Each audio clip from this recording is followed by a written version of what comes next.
She drank it dry, folks. What Wade told the regulars the night before the grand reopening.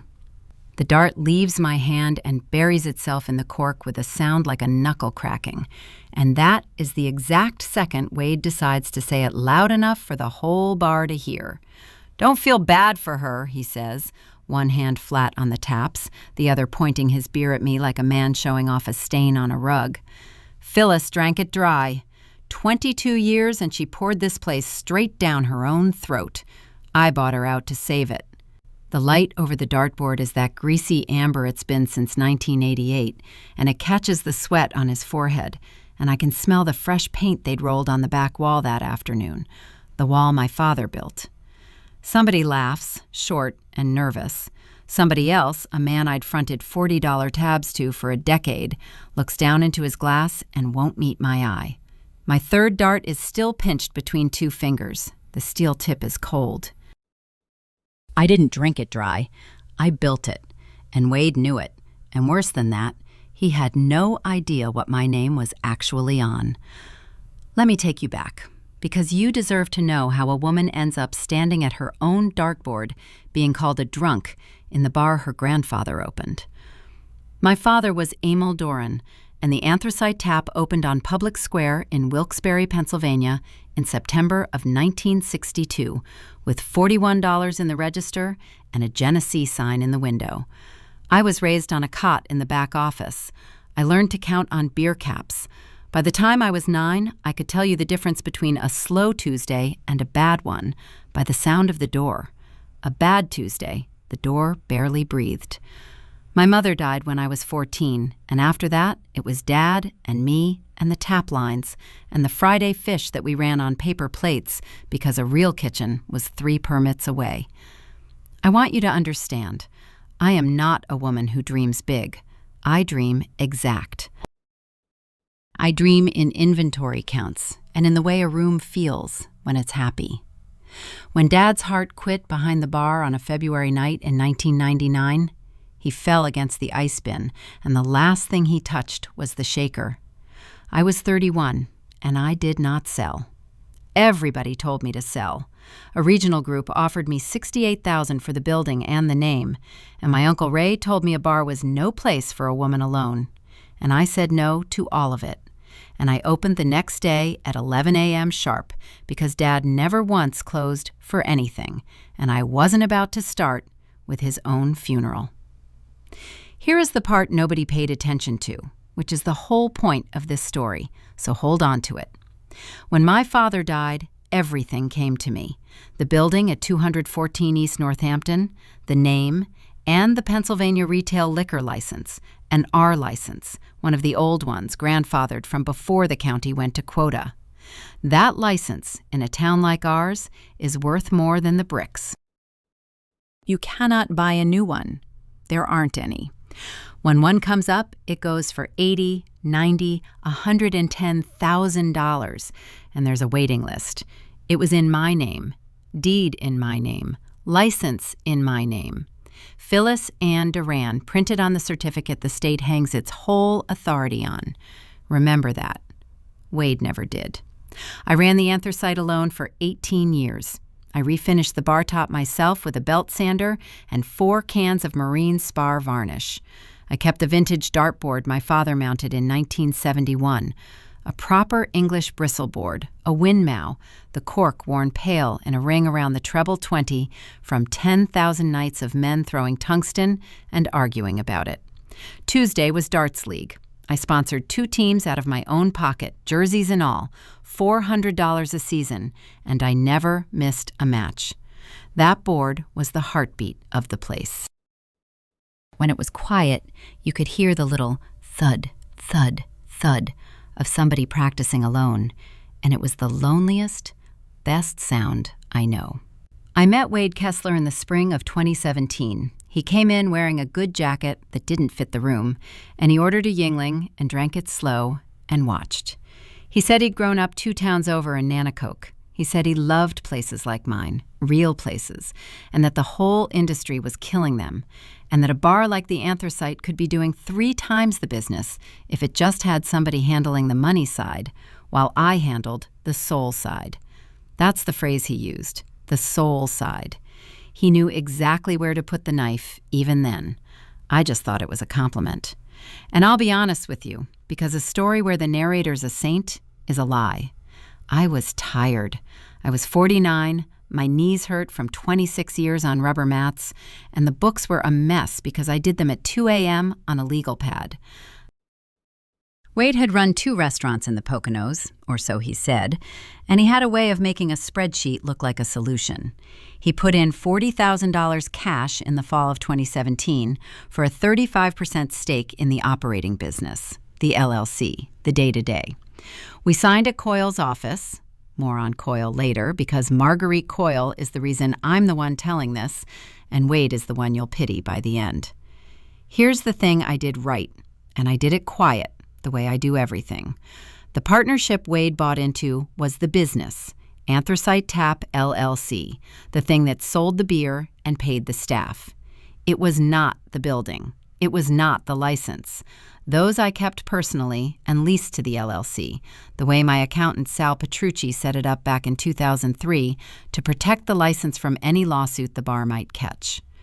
Wade signed a lease acknowledgement on day 1. He initialed it. I watched him do it, and I watched him not read it, which is a thing you learn to see in a man, the eyes that slide across a page like it's already boring him. He thought he was buying a bar. He was renting a stool from me and calling it ownership. He just didn't know it yet. For a while it was good, I won't pretend. Wade brought in a new POS system and cut our liquor cost from 31% to 24%. He negotiated the Miller distributor down and got us a better rail. Revenue went from about $380 a year to just over $500,000 by 2019. He put a chalkboard out front and started a Thursday trivia that packed the place. The regulars liked him. He remembered names, bought the occasional round on the house, laughed loud at the bar. Tomas Reyes, my bartender since 2011, the best pour and the best ears in Luzerne County, Tomas told me once, wiping down the rail, "The man's good for business, Phil." And he was, for a while. The first wrong note was so small, I almost let it go. It was March of 2020, right when the world folded up. We shut the doors, like everybody else. And Wade came to me with a stack of PPP paperwork, already filled out, and said, "Sign here, and here, and here." I signed. I trusted him. But that August, going through the bank statements myself, because I'd finally learned his QuickBooks login, I saw a $12,000 transfer out of the operating account into something called KV Holdings, dated the same week the loan hit. I asked him. He smiled. He had this smile, all teeth, no warmth, like a photo of a smile. And he said it was a consulting entity, standard practice, a way to smooth out the owner draws for tax purposes. He said, "You don't want to have to understand this part, Phyllis. That's what I'm for." And God help me, I let it sit. I filed it. That's a phrase I use. I file it. I have a memory like a walk-in cooler. Everything goes in and nothing spoils. Second wrong note. Winter of 2021. A liquor distributor rep named Donna, who I'd bought from for 15 years, pulled me aside at the loading door and said, "Phyllis, is everything okay with you two? Because Wade's been telling folks at the Elks that he's taking the place over, that you're stepping back." Cold air off the alley, the smell of the dumpster, and old ice. I said I wasn't stepping back anywhere. Donna nodded slow and said, "That's what I figured. I just thought you should know what's going around." I thanked her. I bought her a bottle of the good Jameson at Christmas that year, the 18-year, $60, because a person who tells you the truth when it costs them nothing to stay quiet is worth more than gold. Donna's the reason I started listening harder. File it. Third note, and this one I should have hit sooner. Spring of 2022, Wade started pushing to clean up the ownership structure. He'd brought in a lawyer of his own, a slick kid named Pruitt out of a Scranton strip mall, and they'd drawn up an amendment to the operating agreement. Wade sat me down at the two-top by the window on a Sunday when we were closed, sunlight coming through the neon open sign backwards, and he slid 20 pages across the table and tapped a pen and said, "This just consolidates everything under one roof. Simpler for the accountant, better for a loan if we ever want to expand." I said I'd have Coyle look at it. His jaw did a thing, just a flicker. He said, "Coyle's expensive and she'll just complicate it." I said, "Coyle looks at everything with my name on it." He put the pen down. He said, "Suit yourself." I took the 20 pages home and I read all 20 twice at my kitchen table with a highlighter and the radio playing WILLK low in the background. And on page 14, there was a clause that transferred all business assets, tangible and intangible, including licenses and real property interests, to a restructured entity where Wade held 51%, including licenses and real property interests. He was trying to swallow the deed and the license inside a stack of boring paper. He was betting I wouldn't read to page 14. He'd bet right on that page for a lot of people. He bet wrong on me, because I don't do anything but read to page 14. I called Coyle the next morning. She read it, and she was quiet for a second, and then she said, "Phyllis, this doesn't simplify anything. This is a taking. He can't touch the license or the building. They're not the LLCs to give. But he's testing whether you know that." I told her I knew that. She said, "Good. Then let him keep thinking you don't." That was the moment the shape of it changed. I stopped being a partner who trusted her partner and started being a woman watching a man walk toward a trap door he didn't know was mine. I didn't sign his amendment. I said the accountant was fine with how things were, which was true. And Wade backed off, all smiles. "No worries, forget I mentioned it." But he didn't forget it. Men like Wade never forget being told no. They just find a quieter door. I watched him find it over the next 18 months, and I'm going to tell you what he did, because it took him a long time and a lot of nerve, and it very nearly worked.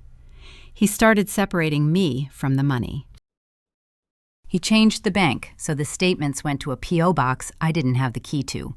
Went paperless, saves us the fee. He told Sal, my accountant of 20 years, that they were switching to a firm in Scranton that Wade uses for his other stuff. And by the time I heard about it, Sal had already handed over 3 years of files. He started scheduling me off the floor. "Take Fridays, Phyllis. You've earned it. Let the kids run the rush." And the regulars, the ones who'd known me 30 years, started seeing more of Wade and less of me. And a story you don't correct becomes the truth by repetition. Wade was building a version of events where I was the burnt-out founder who'd checked out, and he was the savior keeping the lights on.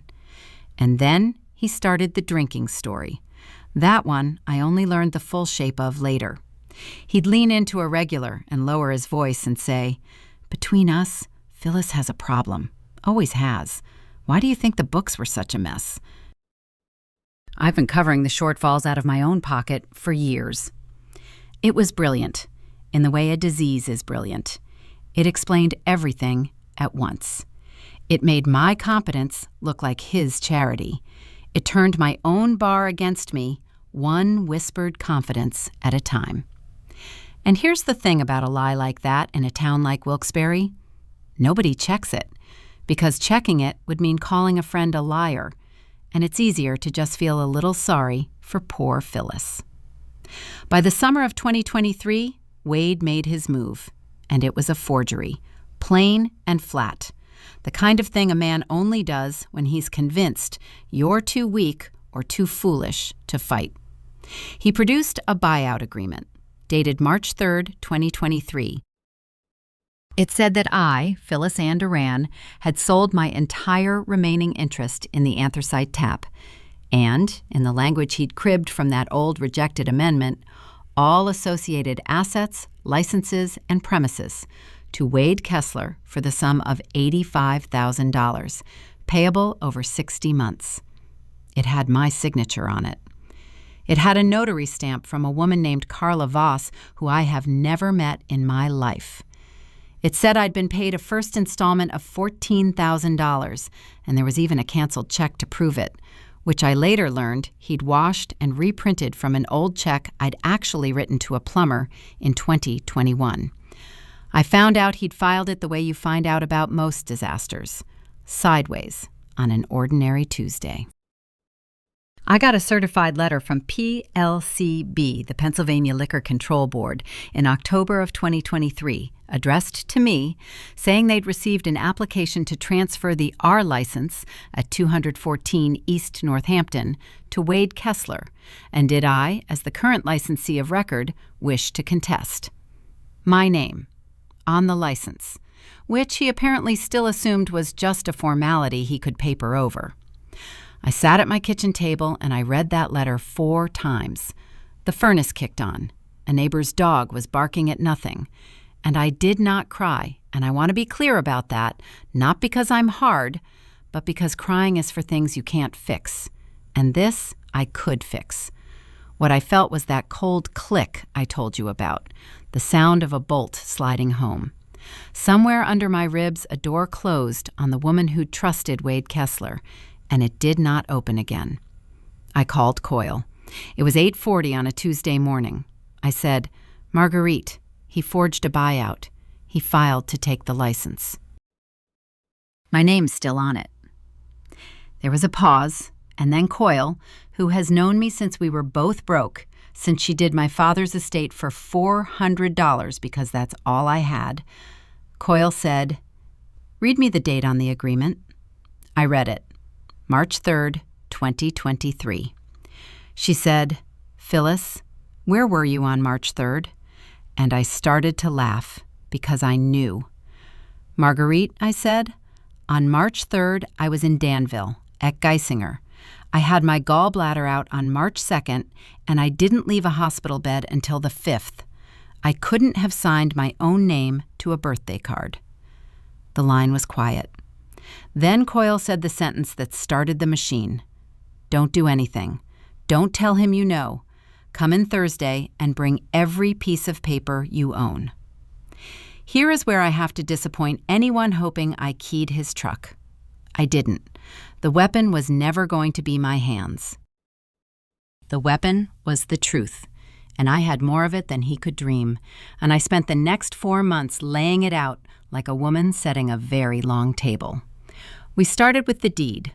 Coyle pulled the recorded deed from the Luzerne County Recorder of Deeds, Book 3044, page 217, showing 214 East Northampton, titled to Phyllis Ann Duran, individually, since the transfer from my father's estate in 1999. No mortgage, no lien, no transfer to any LLC, ever. The building was mine, free and clear, and no document Wade wrote could move it, because you cannot sell what was never yours to sell. Then the license. Coyle got a certified copy of the licensing history from PLCBR license, issued to Emile Duran in 1962, transferred to Phyllis Ann Duran in 1999, current and in good standing, every renewal fee paid on time for 24 years, all $700 of it every 2 years, out of my personal account, never the LLC's. The license was never a business asset. It was mine, personally, leased to the LLC under a written agreement Wade himself had initialed in 2017. The exact document he'd tried to erase. Then the alibi. Coyle subpoenaed my Geisinger records. Admitted March 2nd, 2023, 6:15 a.m., laparoscopic cholecystectomy, 9:20 a.m. Discharged March 5th, 11:40 a.m.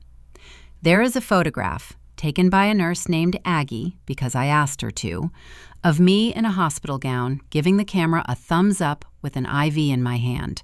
Time-stamped March 3rd, 2:14 p.m. The same afternoon I was supposedly sitting across from a notary named Carla Voss, signing away my life's work.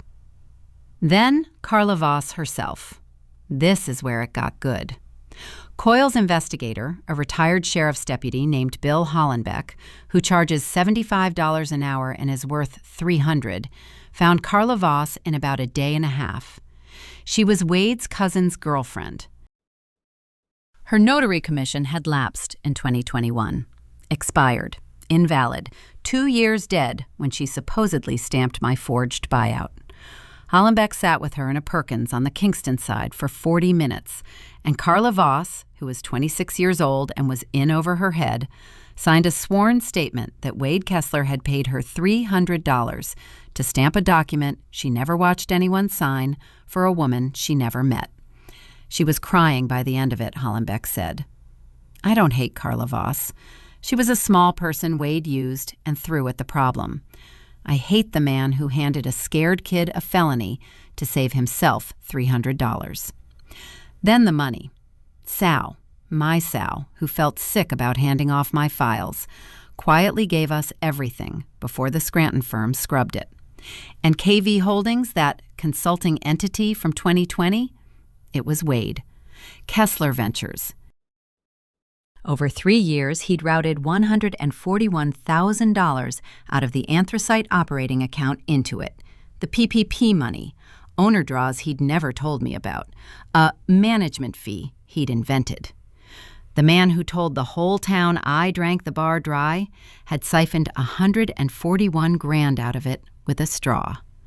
The shortfalls he claimed to be covering out of his own pocket, he was the shortfall, every dollar of it. Coyle looked at the forensic accountant's summary and said, very quietly, "This isn't just civil anymore. This is the DA." We had it all by February of 2024. And here's the part where you learn who I really am, underneath the tired knees and the legal pad. I didn't run to the DA that day. I didn't confront Wade in the parking lot. I sat on all of it, everything, the whole loaded table, and I waited. Because Wade, cocky, certain I was beaten, had done the one thing that let me end it in front of everyone he'd lied to. He announced a grand reopening. He was going to rebrand the anthracite. New sign, Kessler's on the Square. He'd already ordered it, $2,200 of channel letters. New paint, the paint I could smell that first night. A soft launch invite list of every regular, every distributor, the mayor's aide, a guy from the Times Leader to write it up.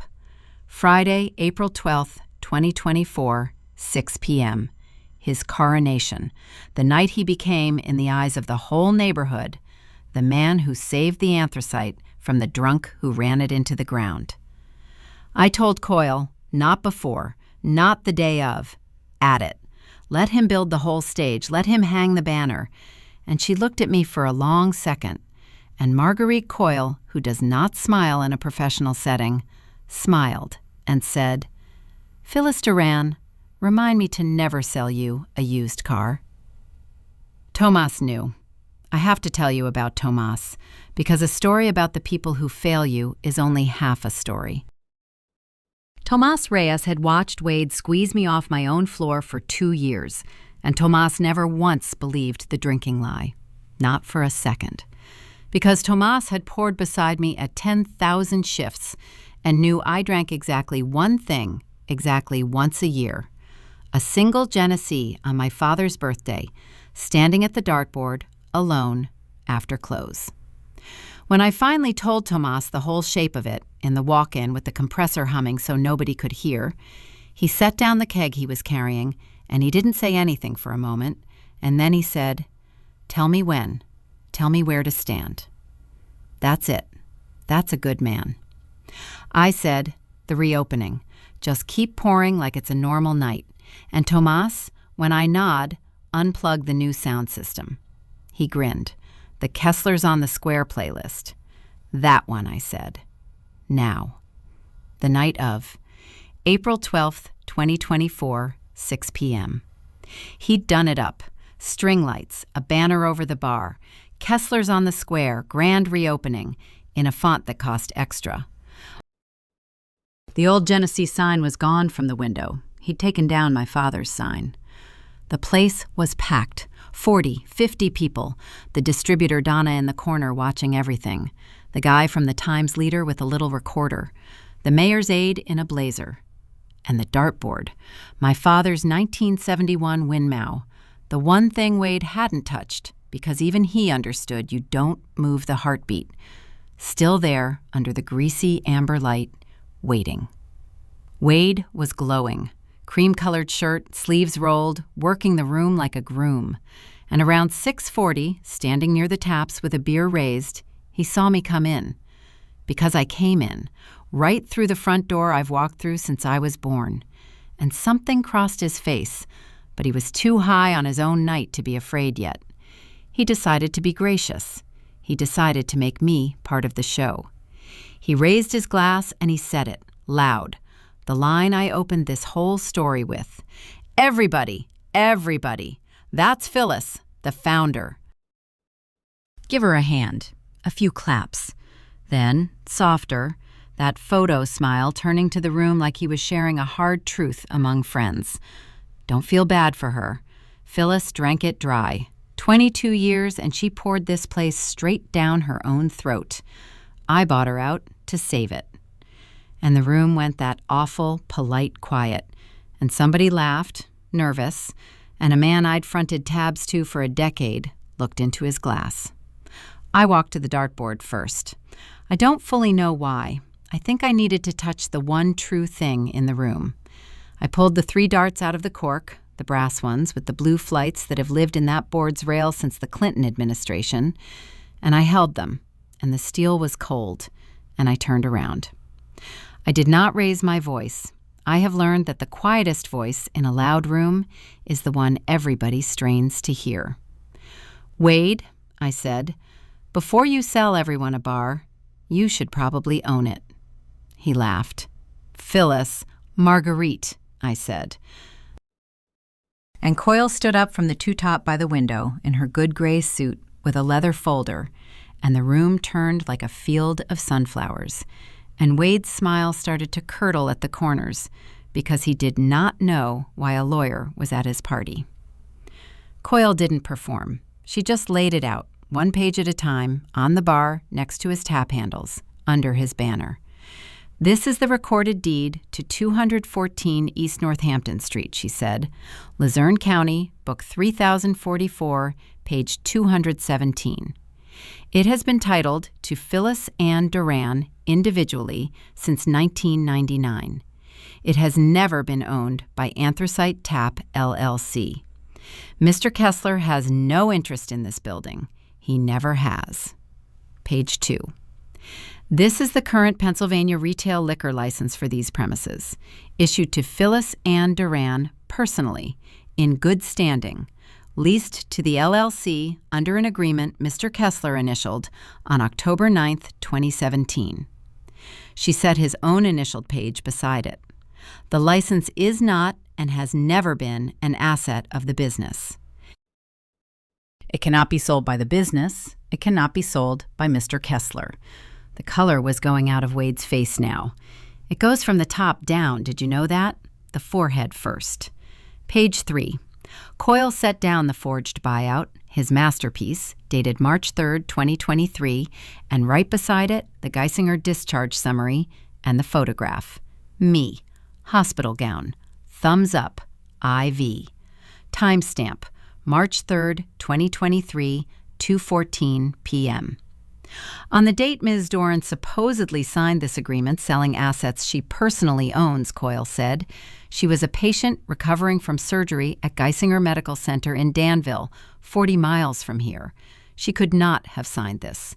She did not sign this. Page 4. Carla Voss's sworn statement. The notary who stamped this document was not commissioned. Her commission expired in 2021. She has sworn, under oath, that Mr. Kessler paid her $300 to notarize a signature she never witnessed for a woman she never met. You could hear the ice machine.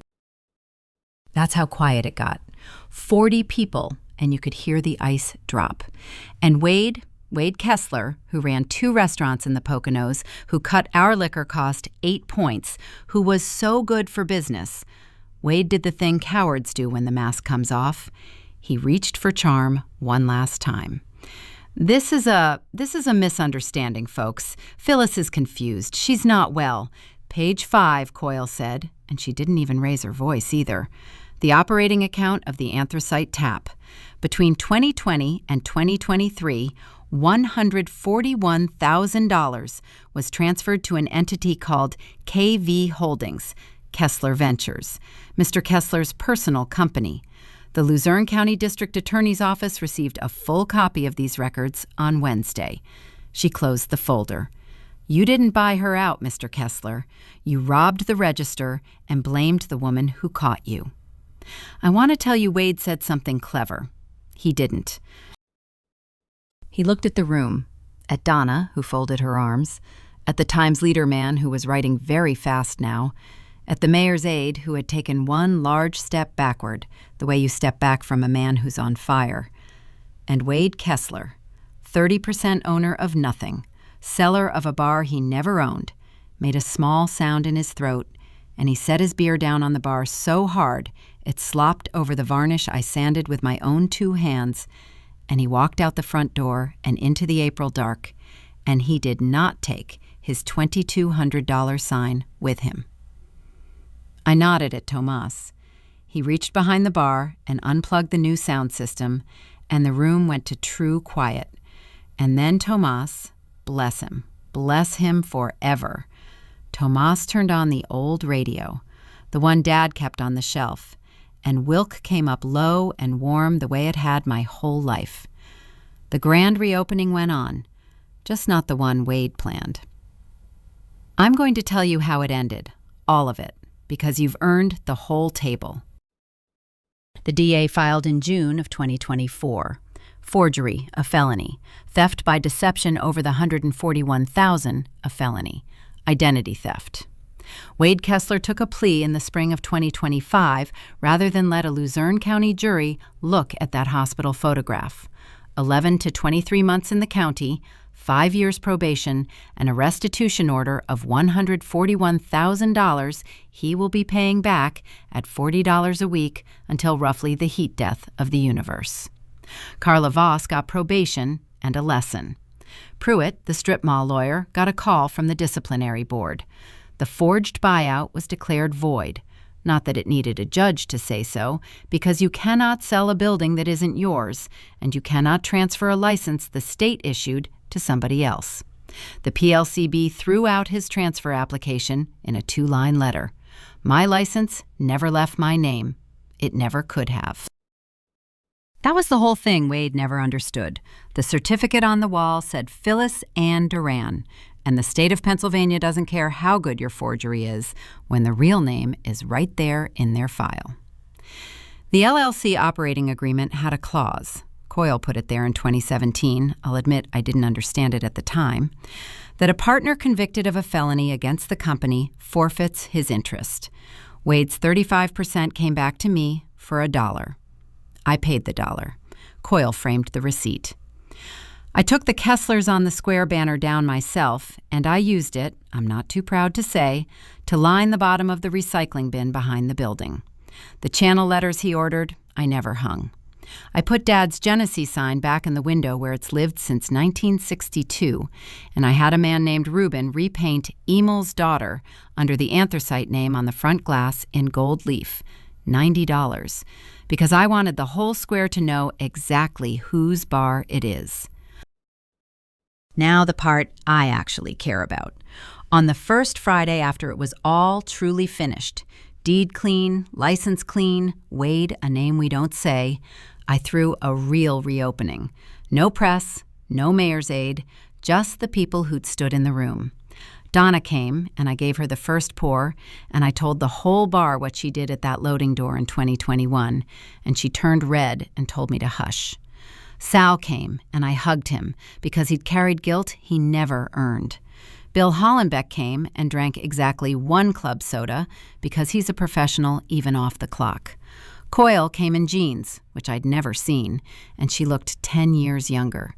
And Tomas worked the stick, because Tomas always works the stick, and I made him take the night's tips and the register's cut both.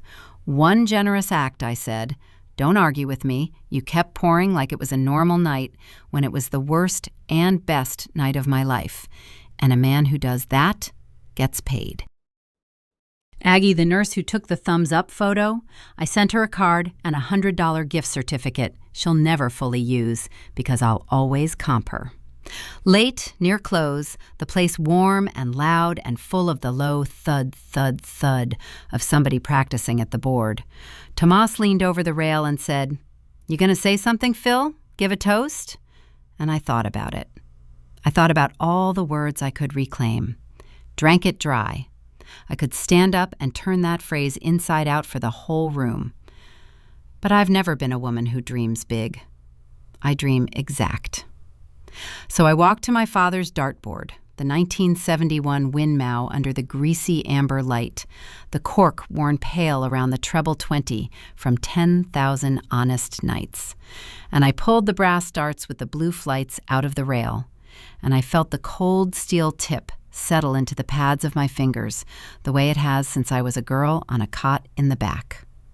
I towed the line.